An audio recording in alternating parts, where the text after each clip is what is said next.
오늘의 말씀은 요한복음 4장 27절로 38절까지의 말씀입니다. 이때 제자들이 돌아와서 예수께서 여자와 말씀하시는 것을 이상히 여겼으나 무엇을 구하시나이까 어찌하여 그와 말씀하시나이까 묻는 자가 없더라. 여자가 물동이를 버려두고 동네로 들어가서 사람들에게 이르되 내가 행한 모든 일을 내가 말한 사람을 와서 보라. 이는 그리스도가 아니냐 하니 그들이 동네에서 나와 예수께로 오더라. 그 사이에 제자들이 청하여 이르되 랍비여 잡수소서. 이르시되 내게는 너희가 알지 못하는 먹을 양식이 있느니라. 제자들이 서로 말하되 누가 잡수실 것을 갖다 드렸는가 하니 예수께서 이르시되 나의 양식은 나를 보내신 이의 뜻을 행하며 그의 일을 온전히 이루는 이것이니라. 너희는 넉 달이 지나야 추수할 때가 이르겠다 하지 아니하느냐. 그러나 나는 너희에게 이르노니 너희 눈을 들어 밭을 보라. 희어져 추수하게 되었도다. 거두는 자가 이미 삭도 받고 영생에 이르는 열매를 모으나니 이는 뿌리는 자와 거두는 자가 함께 즐거워하게 하려 함이라. 그런즉 한 사람이 심고 다른 사람이 거둔다 하는 말이 옳도다. 내가 너희로 노력하지 아니한 것을 거두려 보내었노니 다른 사람들은 노력하였고 너희는 그들이 노력한 것에 참여하였느니라. 이는 하나님의 말씀입니다. 봄비가 내리고 마음이 차분해지는 그런 때입니다. 좋으신 주님의 평화가 오늘 예배의 자리에 나온 우리 모두 위에 함께 하기를 빕니다. 그래서 새로움의 시간이 되기를 원합니다. 밥 딜런의 이 Blowing in the Wind라는 가사말을 시집에서 발견하고 이 시를 다시 읽으면서 마음에 와 닿습니다. 밥 딜런은 미국의 싱어송라이터이고 작가이고 화가이기도 합니다. 반전과 평화를 위한 그의 노래는 2016년에 가수로는 최초로 이렇게 노벨 문학상을 수상하기도 했습니다. 그의 노래 가사말이 어느 때보다 절절하게 다가오는 때입니다. 시의 내용은 이렇습니다. 그를 사람이라 부를 때까지 그는 얼마나 많은 길을 걸어야 하나. 흰 비둘기가 모래에 잠들 때까지 얼마나 많은 바다를 날아야 하나. 포탄이 영원히 멈출 때까지 얼마나 많은 싸움터를 날아야 하나. 그가 하늘을 볼 때까지 얼마나 많은 귀를 가져야 하나. 너무나 많은 이가 죽었다는 걸 알 때까지 얼마나 더 많은 죽음이 있어야 하나. 그 대답은 친구여 바람만이 알고 있겠지. 러시아 우크라이나 전쟁은 해를 넘어가고 세상이 평화로워질 거라는 우리의 기대는 무색하게 평화를 염원하지만 참 평화의 소식은 너무나 멉니다. 그래서 바람만이 알겠지라는 이 시인의 이 노랫말은 어쩌면 알 수 없다라는 그런 자조적인 고백이기도 합니다. 그러나 우리는 성령의 바람을 믿기에 하나님의 영은 세상을 당신의 뜻 가운데 이끌어갈 것을 믿기에 다시금 이 노래 안에서 평화를 염원해 봅니다. 참 예수께서 사마리아에 있는 수가라는 마을에 이르셨습니다. 이 마을은 야곱이 아들 요셉에게 준 땅이 가까이 있었고 또 야곱의 우물이 거기에 있었습니다.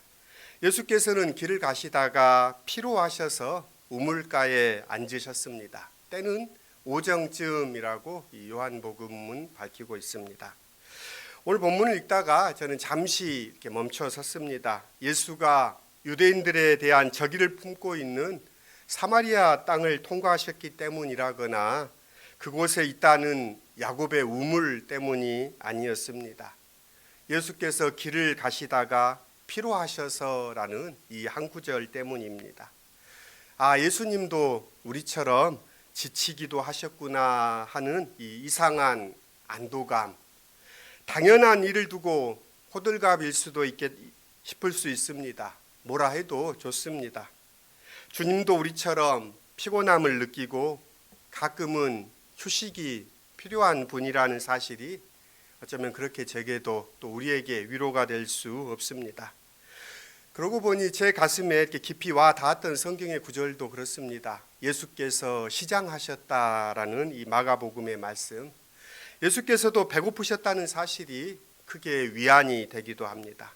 이런 구절들 앞에 참 마음이 동안 까닭은 무엇일까요? 그것은 교회가 오랫동안 관념해온 예수의 참 모습을 상상해 볼 여지를 우리에게 주기 때문입니다. 예수님이 하나님이시기에 놀라운 것이 아니라 하나님이신 예수께서 우리와 같은 인간이시다라는 사실이 놀랍기 때문입니다. 하나님이 사람이 되셨다는 것이 믿음의 깊은 신비이기 때문입니다. 하나님이 우리에게 하나님처럼 살라고 요구하신 적은 없습니다. 하나님은 우리에게 참 사람으로 살아가기를 바라십니다. 인간의 범죄로 타락한 인간이 아니라 하나님이 처음 지으셔서 보시기에 좋았던 참 사람, 그래서 하나님의 뜻 안에서 형제 자매들을 돌아보고 약자를 북돋아주고 또 있는 힘을 나누어주는 사람, 그 참 사람의 길을 가라고 예수께서 몸소 이 땅에 오셔서 그 길을 앞서 가셨습니다. 우리도 그 길을 가는 때입니다. 참 노곤하고 피곤하고 이 세상사의 소망을 발견하지 못할 때 지치는 우리들이지만 주님께서도 지치셨다는 사실이 참 위안이 됩니다. 그때 주님이 쉼을 얻고 새 힘을 얻었던 것처럼 우리 안에 새 힘을 얻기를 소망해 봅니다. 오늘 본문은 예수님과 수가성에 살던 한 여인이 우물가에서 나눈 이야기를 마무리하는 대목입니다. 사람들의 따가운 시선을 피하여 아무도 오지 않는 한낮에 우물을 찾을 수밖에 없던 여인을 보는 순간 예수님은 이 여인의 고통과 또 괴로움, 또 외로움을 직감하셨습니다. 주님은 여인에게 마실 물을 좀 달라라며 접촉을 시도하십니다. 여인은 예수에게 유대 사람이 어떻게 사마리아 사람에게 물을 달라고 하냐며 불퉁거립니다. 그녀조차도 사회의 통념과 관습에 상처를 입은 사람임에도 불구하고 여인은 여전히 이런 관습적인 사고에 벗어나지 못하고 있었던 것입니다. 마실 물이 예수님께 건네졌는지는 모르겠습니다. 하지만 이 마실 물이라는 이 기호를 통해서 대화는 이어집니다. 대화가 진행될수록 여인은 그 낯선 유대 남자가 범상한 사람이 아니라는 것을 깨닫게 됩니다. 봄바람처럼 온화한 그분의 존재는 여인의 마음에 깊이 도사리고 있던 절망과 원망의 마음을 오히려 녹여냈습니다. 그 과정을 상세히 살펴보진 않겠습니다. 다만 예수님께서 한 여인을 천하보다 귀하게 여기셨다는 대목을 우리가 기억해야 합니다. 주님은 그녀에게 정성을 다했습니다. 톨스토이는 인생에서 가장 중요한 때는 바로 지금이고 가장 중요한 사람은 지금 함께 있는 사람이고 가장 인생에서 중요한 일은 지금 곁에 있는 사람을 위해 좋은 일을 하는 것이라고 말했습니다. 어쩌면 이것이 예수님의 삶을 요약한 것인지도 모르겠습니다. 예수님을 만난 그 여인의 마음은 마치 오랫동안 떠나 있던 고향에 돌아온 것처럼 그냥 있을 수 없었습니다. 여인은 물동이를 버려두고 동네로 달려갔습니다. 누군가에게 자기 속에 일어난 놀라운 변화를 전하지 않고는 견딜 수 없었기 때문입니다. 삶의 의미를 되찾은 여인은 그 기쁨을 가지고 돌아갑니다. 그러면서 그녀가 돌아갈 때 이 가까이 다가온 제자들이 어리둥절한 모습으로 주님께 돌아왔습니다.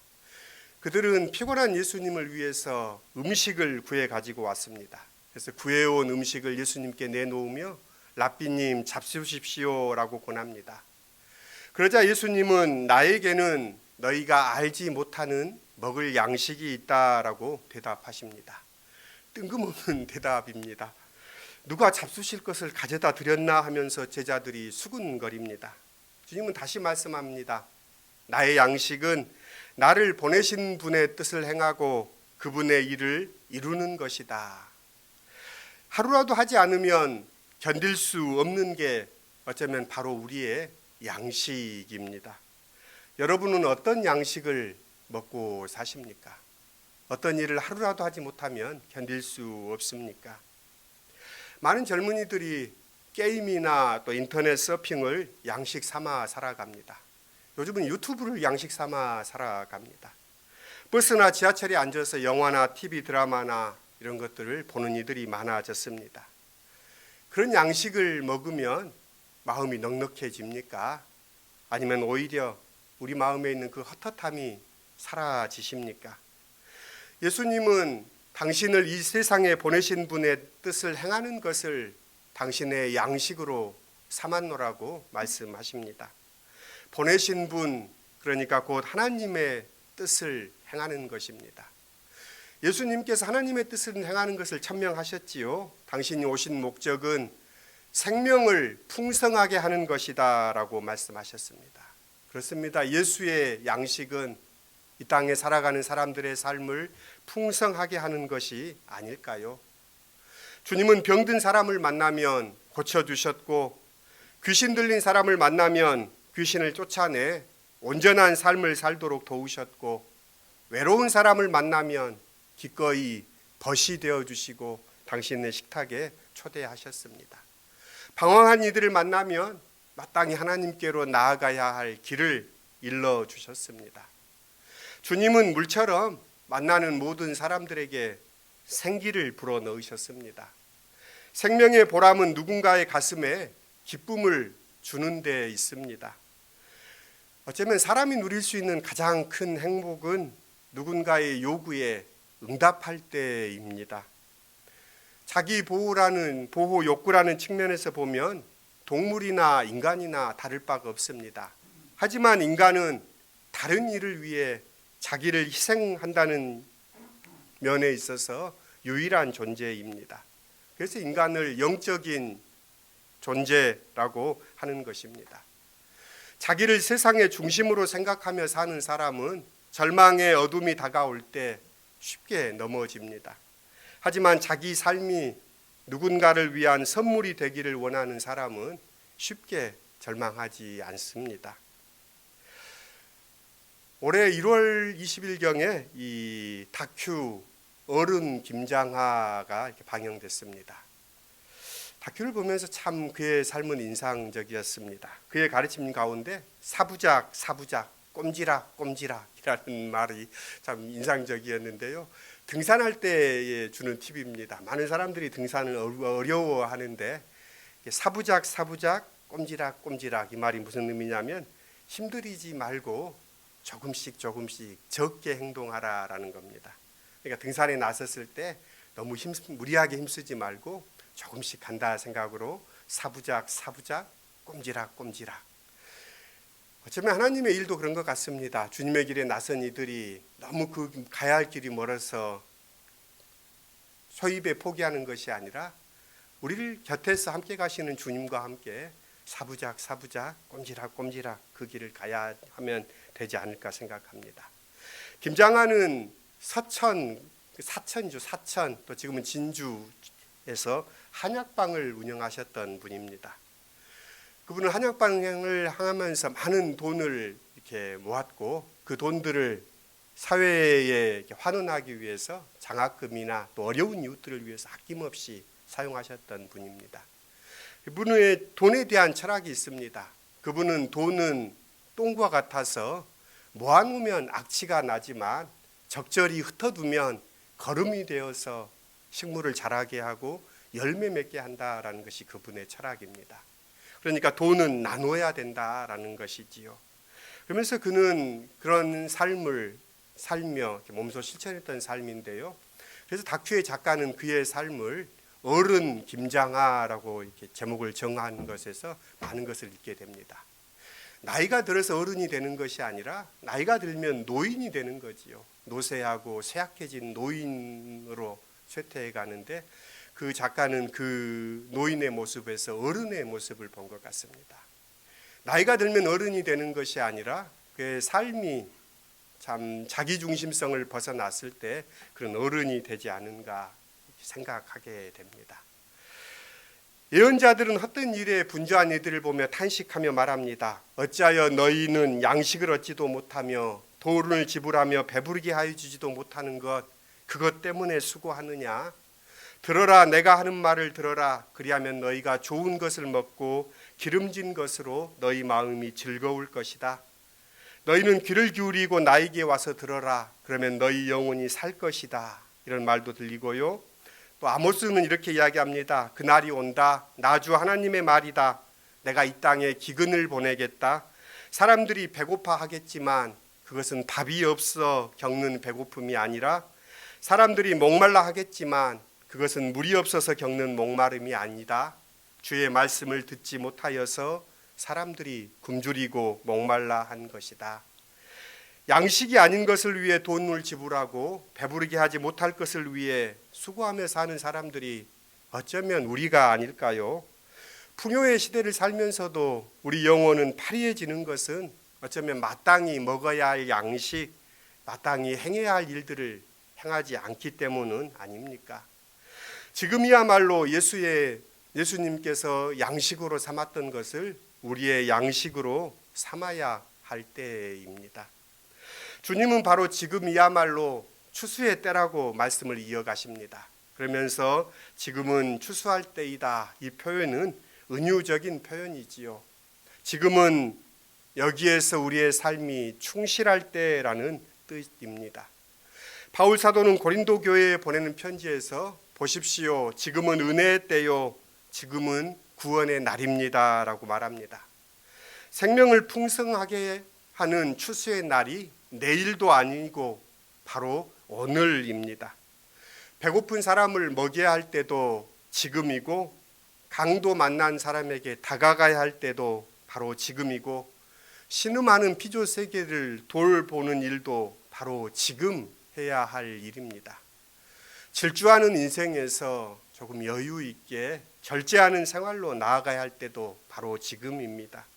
이것이 바로 주님이 말씀하시는 추수입니다. 내일은 우리의 시간이 아닙니다. 내일은 하나님께 속한 시간입니다. 조건이나 형편이 좋아지면 나누며 살겠다고 말하는 이들을 봅니다. 하지만 그런 이들은 형편이 좋아져도 남을 돕지 못합니다. 나눔은 물질로 하는 것이 아니라 마음으로 하는 것이기 때문입니다. 그런데 한 가지 추수할 때 잊지 말아야 할 것이 있습니다. 오늘 우리가 거두는 것, 누리는 것은 사실 다른 사람이 심은 것이라는 사실입니다. 내가 하는 줄 알지만 사실은 다른 이들의 수고의 열매를 거두는 것일 뿐입니다. 주님은 한 사람은 심고 다른 사람이 거둔다라는 격언을 인용하십니다. 수고는 남들이 하였는데 너희는 그들의 수고의 결실에 참여하게 되었다라고 예수님은 말씀합니다.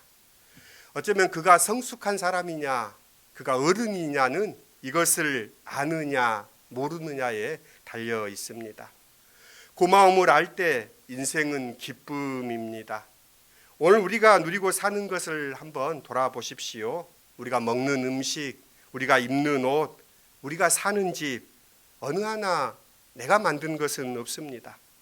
우리가 누리는 이런 풍요나 자유는 앞선 세대의 헌신과 또 그들의 숭고한 희생 덕분입니다.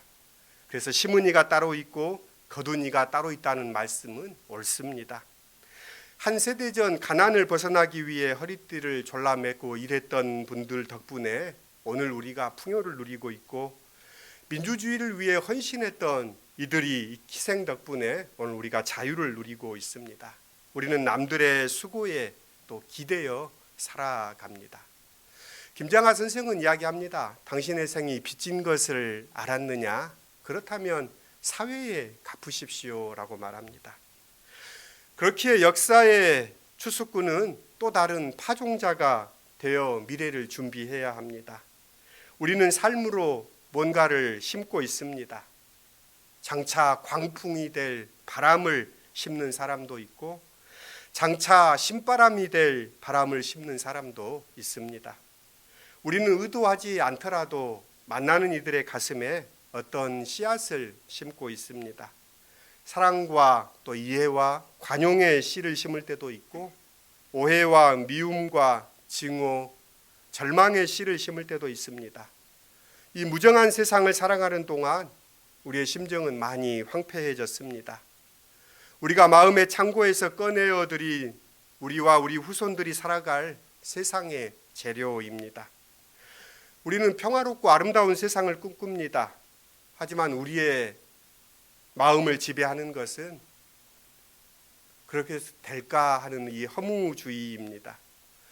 세상이 좋아질 것이라는 믿음을 갖기가 어렵기 때문입니다. 자살하는 이들이 늘어나고 또 흉악한 범죄들이 줄어들지 않습니다. 자기 욕망을 다스리지 못해 괴물로 변하는 이들이 세상에 활보합니다. 우리의 마음은 점점 몽색해지고 자기를 지키며 살기에도 급급합니다. 갑각류처럼 두꺼운 껍질을 만들어 스스로를 보호하려 합니다. 하지만 우리는 나의 일을 함께 하자라는 이 주님의 초대를 받은 사람입니다. 우리는 사람들의 가슴에 아름다운 세상의 꿈을 심어야 하는 주님의 일꾼입니다. 결과를 걱정하는 것은 우리의 일이 아닙니다. 우리는 그것이 옳은 일인지만 걱정하면 됩니다. 바울 사도는 선한 일을 하다가 낙심하지 마십시오. 지쳐서 넘어지지 아니하면 때가 되면 거두게 될 것입니다 라고 말했습니다. 그렇습니다. 소설가 박완서 선생의 묵상들을 주보에 실었습니다. 박완서 시인은 이 성경에서 자신이 가장 좋아하는 구절은 이 너희가 여기 있는 형제 중에 가장 보잘것없는 사람에게 한 것이 바로 내게 한 것이다 라는 예수님의 말씀이었습니다. 그 말씀에 매혹되어 자신이 언젠가 신앙생활을 시작하겠노라라고 약속하게 됐고 그것이 이어져서 믿음 생활을 하게 되었노라 고백합니다. 그러나 정작 자신이 좋아하는 말씀이지 그 말씀대로 살지 못하고 있는 자신을 솔직하게 그녀는 고백합니다. 그러면서 서말의 구슬보다 한 톨의 씨앗으로 족하게 하소서라고 그녀는 기도합니다. 보배로운 말씀을 많이 알고 외우고 있는 것보다 그 말씀 중에 하나라도 실천할 수 있기를 바라는 그녀의 고백입니다. 그는 그 글의 말미에 이렇게 기도합니다. 주여, 세상으로 움틀하고 뿌리신 넉넉한 씨앗 중 겨우 몇 알을 그것도 고작 구슬처럼 겉에다 달고 싶어하는 이 어리석은 딱딱한 마음에 작은 균열이 가게 해 주십시오. 저에게 그것이 곧 기적이 되겠나이다. 잊지 마십시오. 우리는 혼자가 아닙니다. 하나님은 이 일을 하라고 우리를 함께 부르셨습니다. 세상이 나아질 것 같이 보이지 않는 세상 속에서도 우리 곁에 주님은 곁에 다가오셔서 우리 곁에 함께 행하시는 분이십니다. 생명을 살리고 풍성하게 하는 일을 양식으로 삼으신 분이 그분이십니다. 그 주님이 우리 속에 우정의 바탕을 둔 세상의 꿈을 심어주십니다. 그 꿈을 허황되이 헛되이 저버리지 마십시다. 주님의 꿈이기 때문입니다. 이 아름다운 추수와 파종의 기쁨에 동참하라는 주님의 이 초대에 응하는 우리가 되기를 기원합니다. 기도하겠습니다. 어떤 양식으로 살고 있나요? 하나님, 참 우리가 하루라도 하지 않으면 견딜 수 없는 것들이 어떤 것들입니까? 주님, 피곤하였어도 주님께서는 아버지의 뜻을 행하는 것, 이것이 너희가 알지 못하는 나의 먹을 양식이다 말씀하시는 주님의 음성을 듣습니다. 주님의 일에 우리를 초대하시는 주님의 초대입니다. 그 일을 우리의 양식 삼을 수 있도록 성령님 우리의 걸음을 지켜주시고 이끌어 주십시오. 우리가 살아가면서 누리는 많은 것들이 우리의 수고가 아님을 고백합니다. 앞선 이들의 수고와 다른 많은 사람들의 수고임을 다시금 기억합니다. 주님, 우리가 그 은혜를 안다면 그 은혜의 파종자로서 설 수 있도록 도와주십시오. 예수님의 이름으로 기도드립니다. 아멘.